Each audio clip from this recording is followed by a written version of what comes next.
Hello there, ladies and gentlemen. This is Crazy Kitsune Gaming with Fuga Melodies of Steel 3. Alright then.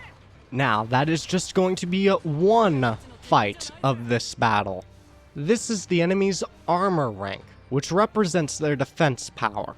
So yeah, as you can see here on the weird helicopter thingamajig, near to the left of its health bar, it has the shield, which has 2 on it. So that means that it has a armor rank of 2. Now, for each point of armor rank an enemy has is about 10% of all the damage you deal that's going to be going away. So, anytime we hit this enemy, 20% of that damage is just going to disappear. This enemy has a high armor rank, which makes it difficult to damage, so let's use Kyle's skill. Select Piercing Shot from the skills command to attack. This skill lowers the enemy's armor rank by 1. Select Piercing Shot from the skills command to attack. Alright then, so we're gonna go ahead, go into Skills and Piercing Shot. 3-hit attack with 1 armor rank decrease on an enemy. We're gonna go ahead and use that on the Boggin Wall.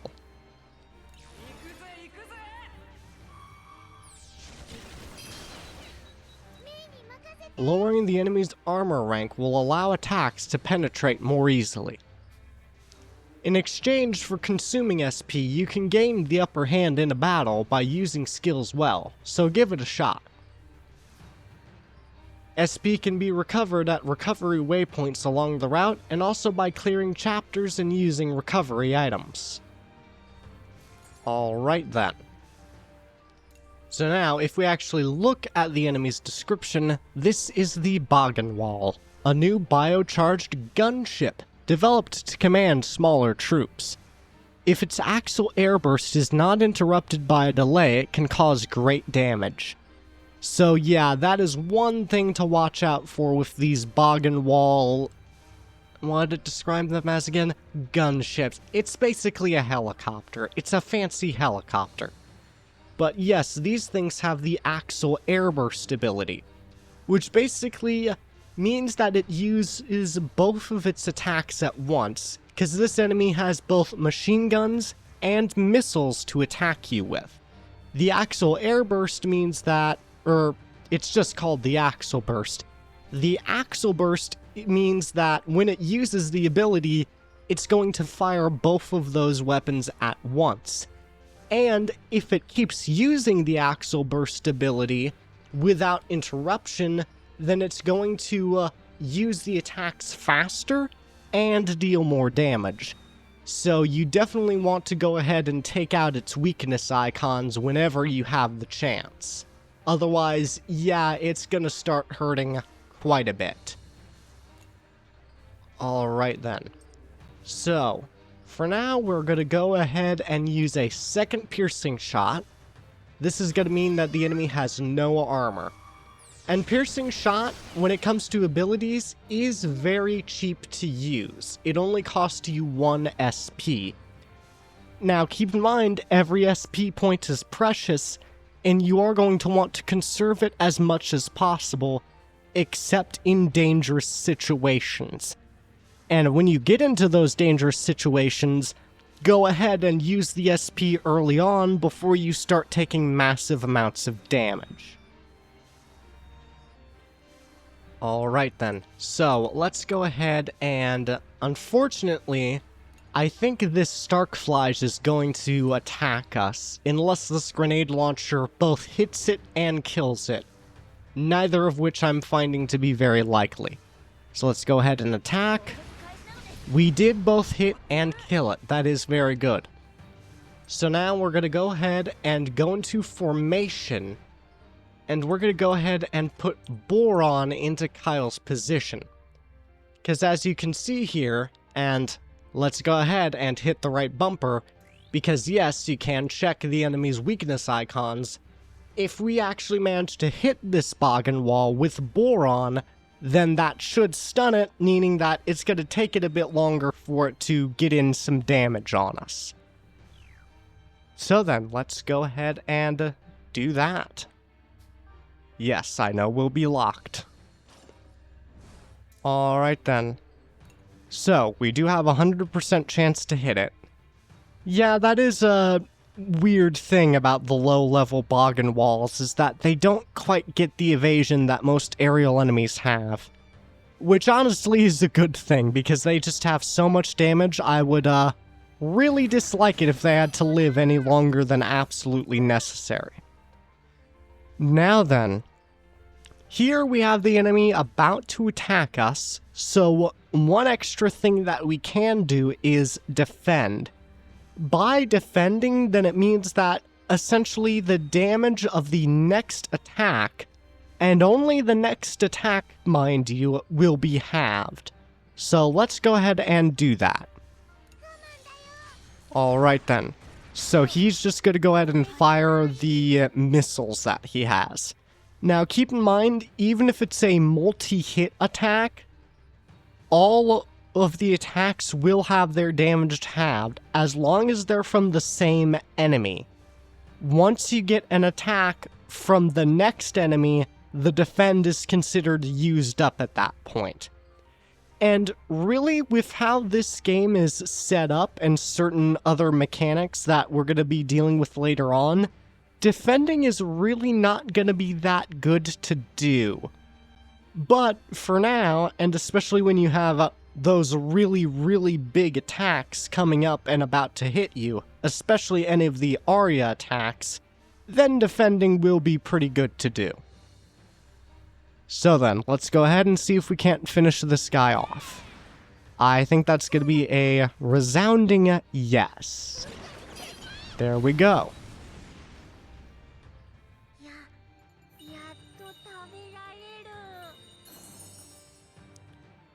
Alright then, and as you can see, we got another S rank.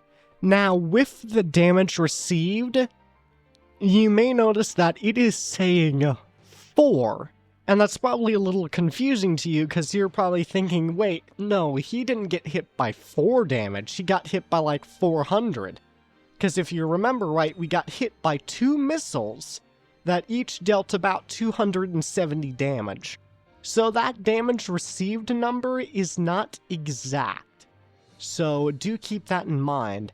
I'm not even entirely sure. I'm thinking for every 150 damage, it's considering that as a point results-wise to damage received.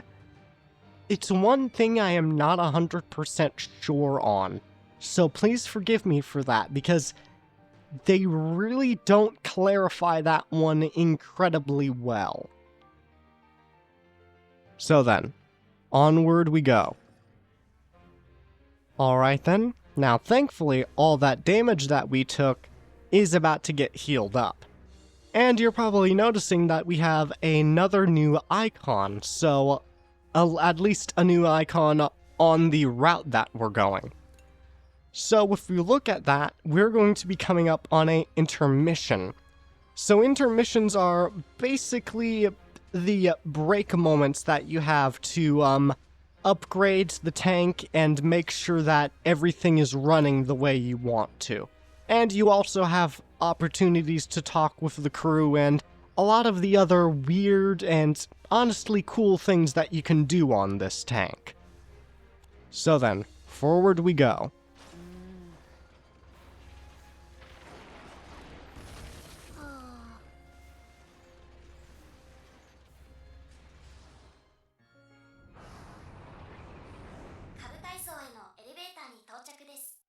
We've arrived at the elevator for the lower floors.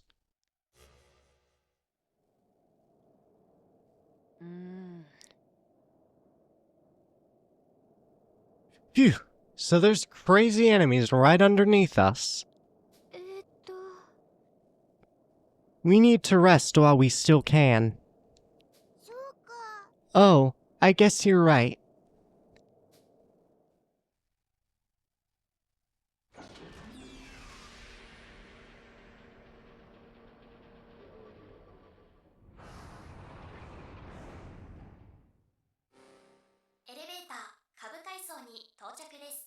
The elevator has arrived at the lowest floor.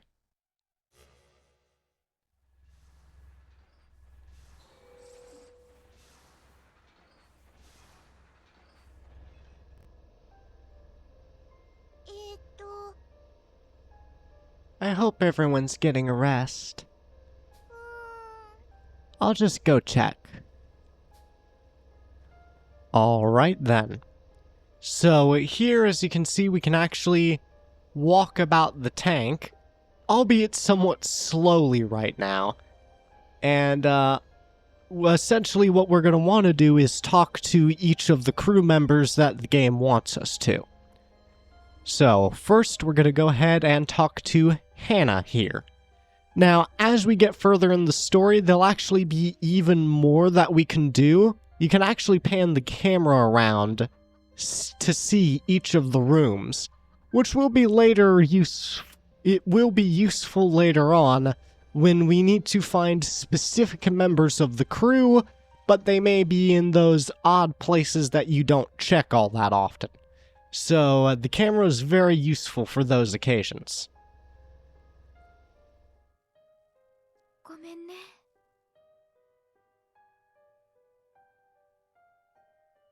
I wanted to take this opportunity to cook, but we're already out of ingredients. Oh, okay, but I'm fine. I'm hungry, but we can all eat as much as we want once we get back to Petite Mona, so I'll be fine.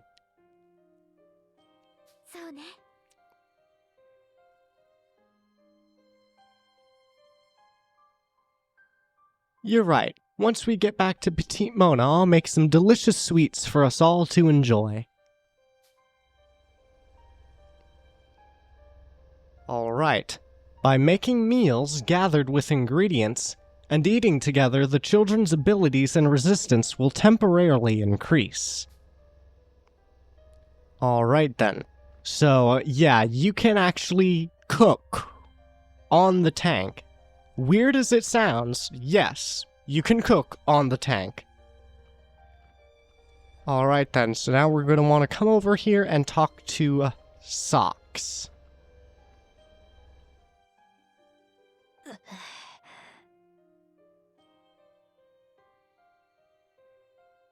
We cannot make any more upgrades right now.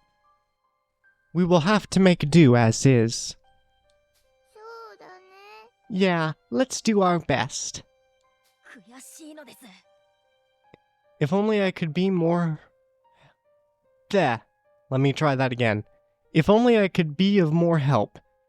If only I had more knowledge. The Taranis' weapons, HP and SP. More by collecting the necessary materials. Alright then. Now, one more thing to talk about. As you can see in the left top corner of the screen, that thing there, the AP with the 20, that is actually our action points. We're not going to need to use any of them here, but later on it will actually cost action points to do each of the activities that you'll need to be doing on the tank.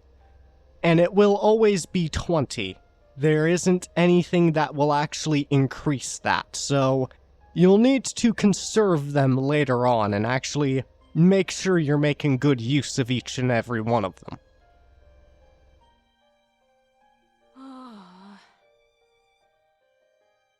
I guess we weren't going to catch anything here. Not that I'm in the mood for fishing.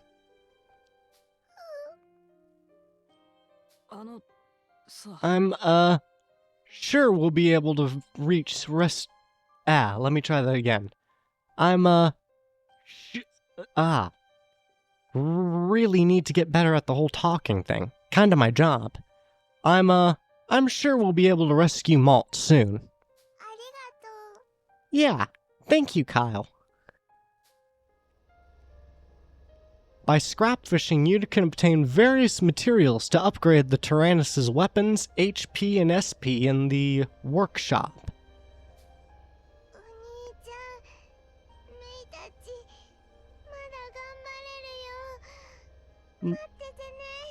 Malt, we're doing our best here, so just wait for us.